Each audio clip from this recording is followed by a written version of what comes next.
Motor mechanic ஒருத்தர் comment போட்டுருக்காருங்க. நான் ஒரு மோட்டார் ஷாப்ல ஒரு லேத் ஒர்க் ஷாப்ல கொடுத்தேன். அவங்க ஆயில் சீல் சீட்டிங் அதாவது வாட்டர் சீல் சீட்டிங் பார்த்து எனக்கு திருப்பி கொடுத்து அதை மாத்தினதுக்கு அப்புறம் மோட்டார் வந்து ஹம்மிங் சவுண்ட் வருது. ரெண்டாவது மோட்டார் ஒரு இடத்துல பிடிக்குதுன்னாங்க.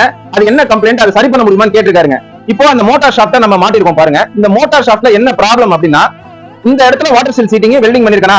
இப்போ இந்த இடத்துல ஒரு பேரிங் இருக்கு, இந்த இடத்துல ஒரு பேரிங் இருக்கு. இந்த ரெண்டு பேரிங்கும் அட்டன் டைம்ல த்ரூவா ஓடணுங்க. அதாவது 0-0 ஓடணும். இங்க பாத்தீங்கன்னா உங்களுக்கு தெரியும், நம்ம பெண்ட் த்ரூ பண்ணி வச்சிருக்கோம்.